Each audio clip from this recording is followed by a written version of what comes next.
To next generation classes. तो आज हम स्टार्ट करते हैं नया टॉपिक, मूड डिसऑर्डर। तो मूड डिसऑर्डर में हम देखते हैं तो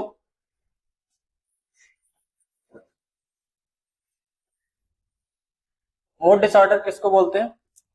disturbance in mood, disturbance in mood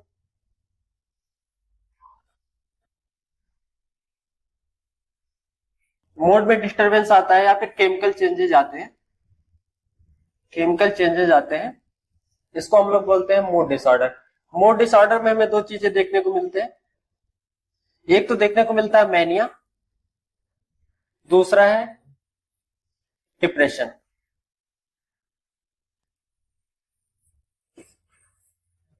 तो आज हमको जो डिस्कस करना है मूड डिसऑर्डर में वो है मैनिया। क्या है? मैनिया।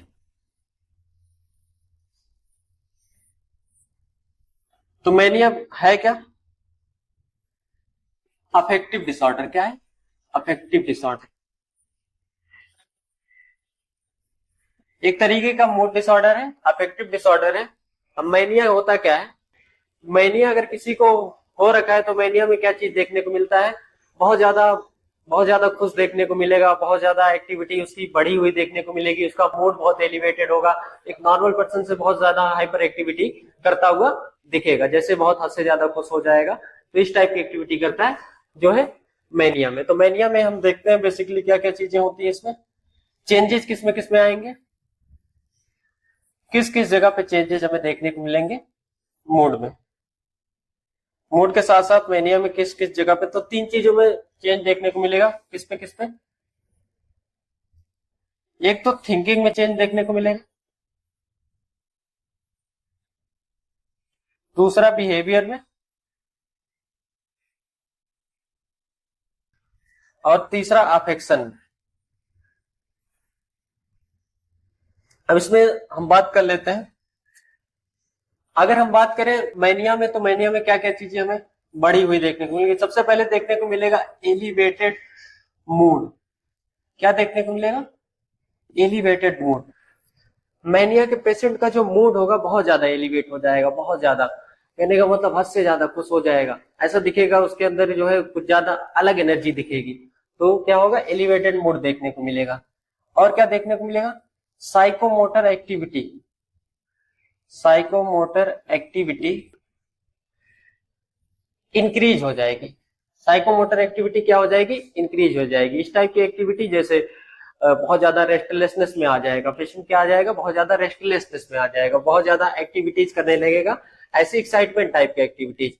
रेस्टलेसनेस होगा पेशेंट को, क्या होगा? रेस्टलेसनेस होगा। और पेशेंट को क्या देखने को मिलेगा? जो है मोड में एलिवेशन देखने को मिलेगा, साइकोमोटर एक्टिविटी और flight of ideas, flight of ideas देखने को मिलेंगे। मतलब एक आइडिया पे टिक के नहीं रहेगा, अलग अलग कुछ ही मिनट में कुछ और बातें करेगा, फिर थोड़ी देर में उस आइडिया, उस टॉपिक से चेंज होकर फिर दूसरे टॉपिक पे बात करने लगेगा। तो आइडियाज में चेंज देखने को मिलता है। तो मैनिया बेसिकली क्या होता है? मूड डिस्टरबेंस होता है। क्या होता है? मूड डिस्टरबेंस होता है, मूड डिस्टरबेंस होगा, जिसमें क्या चीज देखने को मिलेगी? Elevation in mood, elevation in mood. साथ ही साथ इसमें देखने को मिलेगा रेस्टलेसनेस। क्या देखने को मिलेगा? रेस्टलेसनेस। इसके बाद हम लोग बात कर लेते हैं इसके कॉजेज की। किसकी बात कर लेते हैं? कॉजेज की। अगर हम कॉजेज की बात करें, इसमें सबसे पहले हम किस पे बात करेंगे? न्यूरोट्रांसमीटर पे। तो कौन सा न्यूरोट्रांसमीटर रिस्पॉन्सिबल होता है मूड एलिवेशन के लिए? तो न्यूरोट्रांसमीटर की बात कर ले, न्यूरोट्रांसमीटर की बात कर ले तो इसमें न्यूरोट्रांसमीटर जो देखने को मिलता है एलिवेटेड, सेरोटोनिन। दूसरा क्या देखने को मिलेगा? गाबा। तो पहला कारण जो होगा न्यूरोट्रांसमीटर की वजह से होगा, इसमें सेरोटोनिन का लेवल इंक्रीज देखने को मिलेगा, या फिर जो है गाबा का। इसके बाद दूसरा हम बात कर लेते हैं मैनिया के कॉज की। तो जेनेटिक, अगर जेनेटिक की बात कर लें, जेनेटिक लेवल पे बात कर लें, अगर फादर को है, फादर को मैनिया है, तो चाइल्ड में होने के चांस भी क्या होंगे? ज्यादा होंगे। चाइल्ड में भी क्या होंगे? ज्यादा होते हैं। तीसरा हम बात कर लेते हैं तो स्ट्रेस। स्ट्रेस की वजह से भी क्या आएगा, केमिकल चेंजेस आएंगे। कहाँ केमिकल चेंजेस आएंगे, मूड में।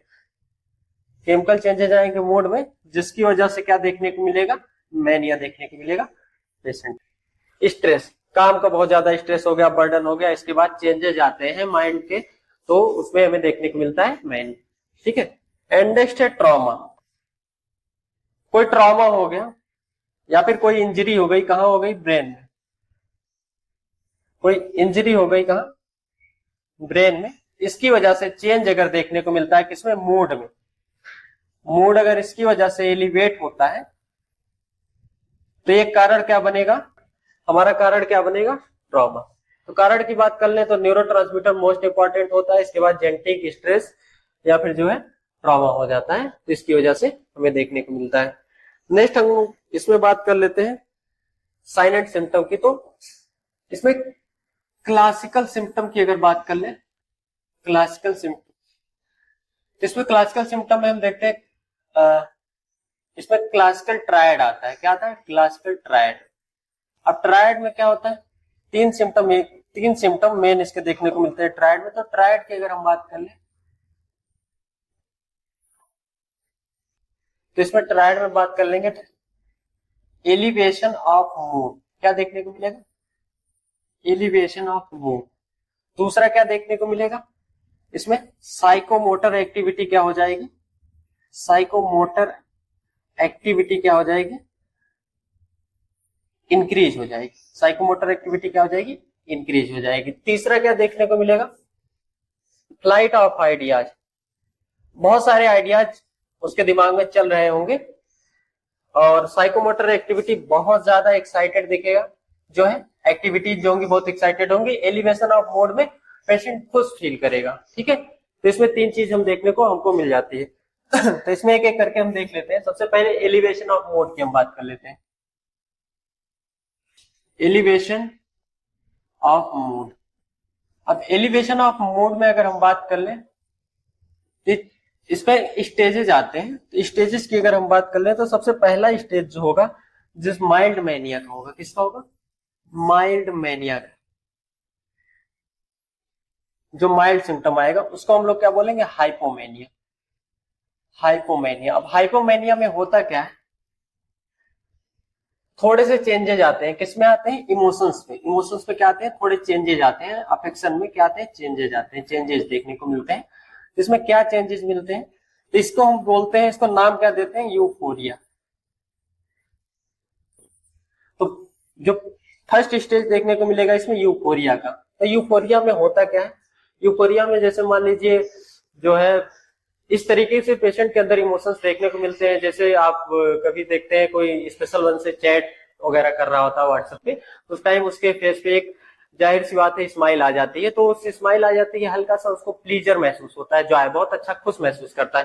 तो इस टाइप का अगर इस टाइप की खुशी अगर देखने को मिल रही है पेशेंट पे, तो कौन सी स्टेज पे, फर्स्ट स्टेज पे। किस पे, उसको हाइपोमेनिया फील हो रहा है। ठीक, हाइपोमेनिया की कंडीशन पे, तो इसको हम यूफोरिया बोलते हैं। इसमें क्या देखने को मिलता है, जॉय देखने को मिलेगी,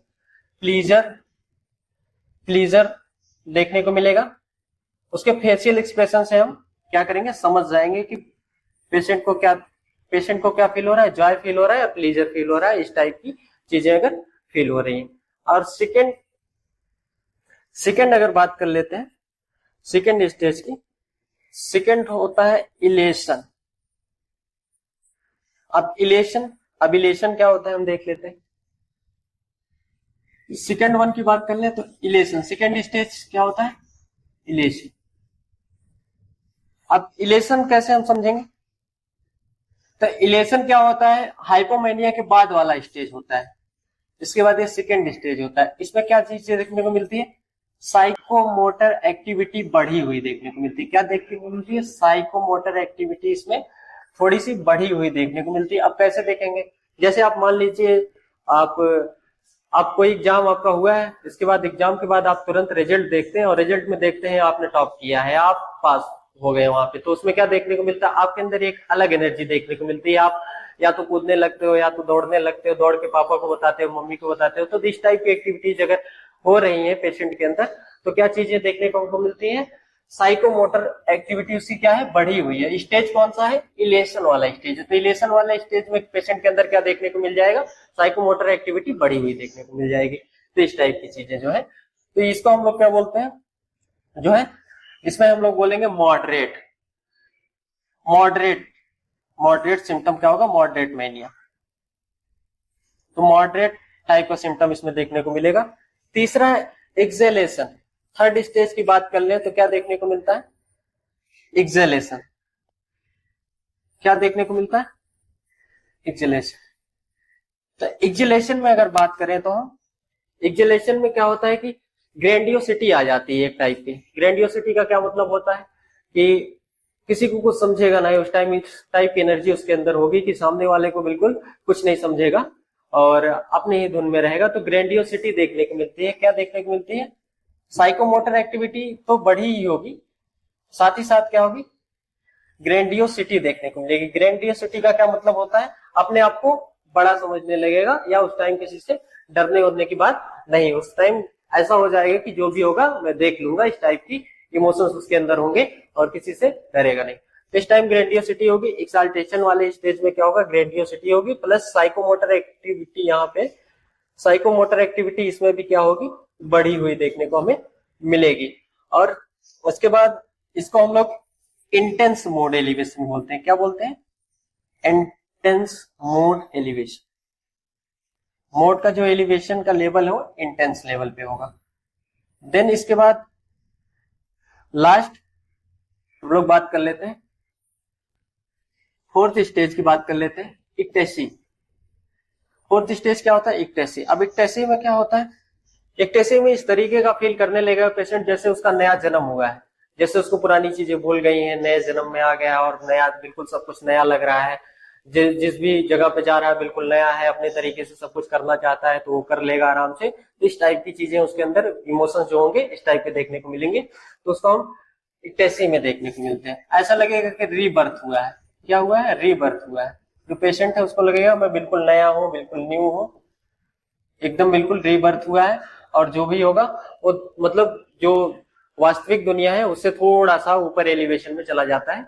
तो कहने का मतलब अपने आप को कुछ ज्यादा ही ऊपर समझने लगता है। तो इसके बाद इसमें क्या देखने को मिलता है, severe mode elevation. Severe mode elevation देखने को मिलता है। क्या देखने को मिलता है, सीवियर मोड एलिवेशन देखने को मिलता है इसमें।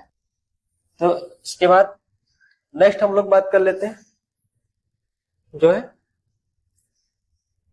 साइकोमोटर एक्टिविटी इंक्रीज हो जानी। साइकोमोटर एक्टिविटी इंक्रीज हो जाती,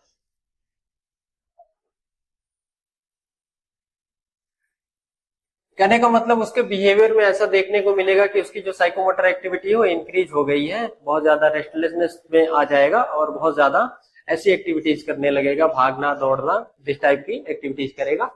नेक्स्ट हम लोग बात कर लेते हैं फ्लाइट ऑफ आइडियाज। तो flight of ideas classical tried में हम देखते हैं फ्लाइट ऑफ आइडियाज में क्या होता है, मतलब आइडियाज क्या होंगे, जंप करते रहेंगे। आइडियाज क्या होंगे, जंप करते रहेंगे।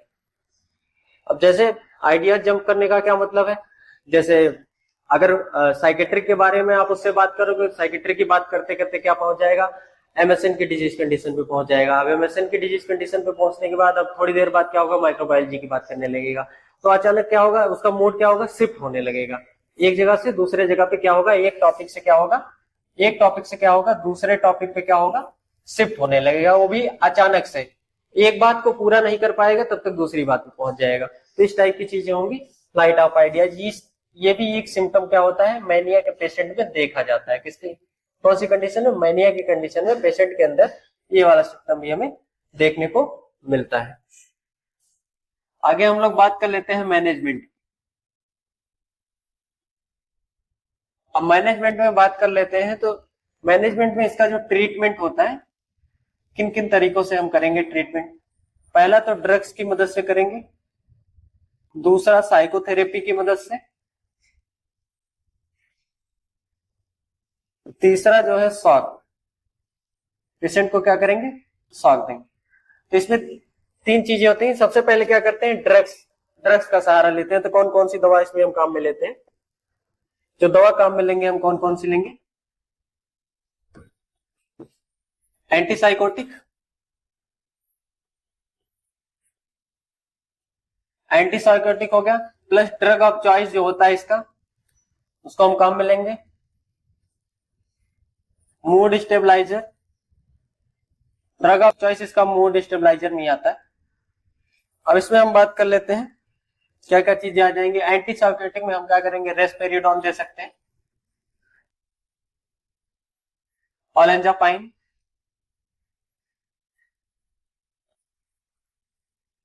ड्रग ऑफ चॉइस क्या होता है इसका, ड्रग ऑफ चॉइस होगा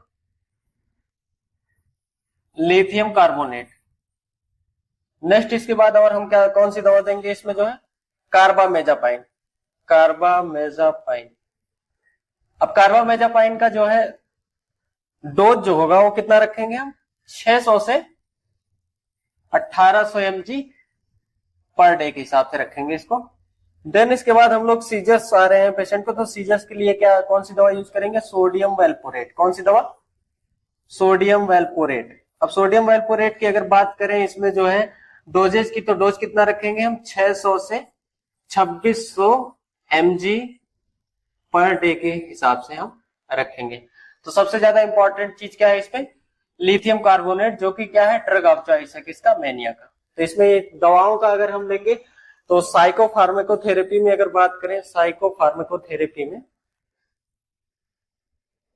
तो ये सारी दवाएं क्या करेंगे हम काम में लेंगे। साइकोफार्माकोथेरेपी में एंटीसाइकोटिक दवा में risperidone, olanzapine, drug of choice lithium carbonate, carbamazepine जो देंगे 600 से 1800 mg जो है पर डे के हिसाब से, और सोडियम वेल्पोरेट देंगे 600 से 2600 mg के हिसाब से। अब इतने से अगर दवाओं से बात नहीं बनती है तो फिर क्या करेंगे, अब दवाओं से बात नहीं बनेगी तो क्या करेंगे, साइकोथेरेपी देंगे। क्या देंगे पेशेंट, साइकोथेरेपी। अब साइकोथेरेपी में क्या चीजें हम कर सकते हैं, साइकोथेरेपी में relaxation therapy, relaxation therapy. Patient को क्या कराएंगे, पेशेंट को क्या कराएंगे, रिलैक्स कराएंगे, बिल्कुल रिलैक्स। अब रिलैक्स में क्या करेंगे, मूड उसका एलिवेटेड है इसलिए उसको रिलैक्स, रिलैक्स में क्या कराएंगे, योगा कराएंगे। क्या कराएंगे, योगा कराएंगे। अब योगा की वजह से क्या होगा, बिल्कुल माइंड रिलैक्स हो जाएगा, उसका एलिवेटेड माइंड जो है। देन इसके बाद और क्या करा सकते हैं इसमें, टॉक थेरेपी, टॉक थेरेपी। बातचीत करने देंगे, बातचीत करने से क्या होगा, अपनी चीजों को शेयर करेगा, अपनी चीजों को बताएगा, तो उससे बातचीत करने से थोड़ा डाइवर्टेड रहेगा, तो डाइवर्टेड होने की वजह से क्या होगा, थोड़ा सा फायदा मिलेगा हमको, तो टॉक थेरेपी देंगे। इसके बाद टॉक थेरेपी के बाद हम बात कर लेते हैं इसमें जो है प्ले थेरेपी। कौन सी थेरेपी देंगे, प्ले थेरेपी। अब प्ले थेरेपी में क्या होता है, पेशेंट क्या होता है, टायर्ड हो जाता है। प्ले थेरेपी में पेशेंट को हमने क्या किया, कोई गेम खेलने के लिए दे दिया। अब पेशेंट गेम खेलते खेलते क्या हो जा रहा है, टायर्ड हो जा रहा है। टायर्ड होने से क्या हो रहा है, उसका मूड जो एलिवेशन था वो कम हो जा रहा है। पेशेंट क्या हो जाए, स्लीपी हो जा रहा है। पेशेंट कैसा हो जा रहा है, स्लीपी हो जा रहा है। या पेशेंट इसके बाद ज्यादा थकने के बाद क्या हो जाएगा, सो जाएगा। पेशेंट तो सो जाएगा, तो फिर इसके बाद एलिवेटेड मूड रहे तो भी कोई इशू नहीं है, क्योंकि सोने के बाद कोई भी एक्टिविटी ऐसी नहीं करेगा। तो अगर हम बात करें तो रिलैक्सेशन थेरेपी काम में लेते हैं, टॉक थेरेपी काम में लेते हैं, प्ले थेरेपी काम में लेते हैं। ये सब क्या हो गया, साइकोथेरेपी हो गया। पेशेंट को साथ साथ हम साइको एजुकेशन भी दे सकते हैं, उसके फैमिली को साइको एजुकेशन और पेशेंट को साइको एजुकेशन देते हैं। पेशेंट को ज्यादा देने का मतलब नहीं कि पेशेंट जो है उतना कॉन्शियस नहीं होता, उतना एक्टिव नहीं होता माइंड से, लेकिन जो है हम फैमिली को दे सकते हैं ताकि फैमिली जो है उसकी केयर कर सके। क्या कर सके, केयर कर सके। देन इसके बाद हम लोग बात कर लेते हैं इसमें पेशेंट की सेफ्टी का ध्यान रखना है। किसकी सेफ्टी का ध्यान रखना है, किन किन चीजों, किसकी एक तो पेशेंट की सेफ्टी का ध्यान रखना है, पहली चीज। तो दूसरा क्या है, दूसरे लोगों का, फैमिली या फिर सोसाइटी। यहां पे क्या करना है, फैमिली को भी हार्म ना हो और पेशेंट को भी हार्म ना हो, क्योंकि पेशेंट का मूड क्या है, एलिवेटेड है। पेशेंट का मूड एलिवेटेड है, हाइपर एक्टिविटी कर रहा है, तो दूसरे को मार भी सकता है या फिर दूसरे के साथ बुरा भी कर सकता है। इसलिए उसको क्या करेंगे, उसको भी बचाना है उससे, और सोसाइटी को भी बचाना है, फैमिली को भी। तो क्या करना है इसमें, क्या कर सकते हैं, जो है पेशेंट को बचाने के लिए जितनी भी हार्मफुल चीजें हैं उसको क्या करेंगे, हम साइड कर देंगे। हार्मफुल चीजें उसके इन्वायरमेंट में क्या करेंगे, हार्मफुल चीजें नहीं रखेंगे। उसके लिए कैसा इन्वायरमेंट क्रिएट करेंगे, सेफ इन्वायरमेंट उसको प्रोवाइड करेंगे, या फिर काम इन्वायरमेंट प्रोवाइड करेंगे पेशेंट को, ताकि पेशेंट जो है क्या हो जाए, खुद को हार्म ना पहुंचा सके। काम इन्वायरमेंट, जितनी भी साफ चीजें जिससे वो हार्म कर सकता है, ऐसी कोई चीज भी उसके आसपास या उसके रूम में नहीं होनी चाहिए, उसको हम क्या करेंगे, हटा देंगे।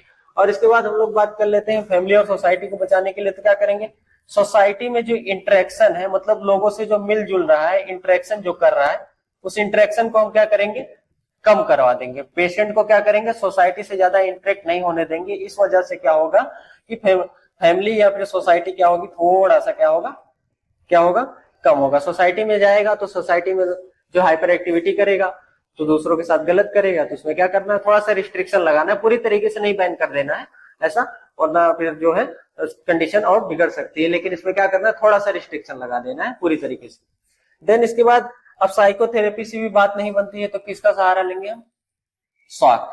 अब शॉक में क्या हो जाता है, शॉक में हम सीधी सी बात है, ईसीटी आती है। क्या आता है, ईसीटी आता है, ठीक है। तो ईसीटी आता है, तो कहने का मतलब जो है पेशेंट की जो भी थॉट प्रोसेस में चेंजेस आए हैं, जो भी उसके थिंकिंग में आए हैं चेंजेस, या फिर जो है बिहेवियर में चेंज आए हैं, मूड में चेंजेस आए हैं, उसको कम करने के लिए ये सारे ट्रीटमेंट हम करते हैं, ताकि पेशेंट क्या हो जाए, ठीक हो सके। ठीक है, तो इसमें क्या होता है, तो हमने अब तक जो भी देख लिया, ये टोटल क्या था, मैनेजमेंट था। मैनेजमेंट 3 तरीके का था। कौन सा, एक ड्रग के सहारे से हम कर रहे थे, दूसरा साइकोथेरेपी कर रहे थे, तीसरा जो है शॉक के थ्रू कर रहे थे। शॉक में हम ईसीटी की मदद ले रहे थे। और इसके बाद लास्ट तक वीडियो देखने के लिए आप सबका बहुत बहुत धन्यवाद। और नेक्स्ट वीडियो में हम मिलते हैं नेक्स्ट टॉपिक के साथ।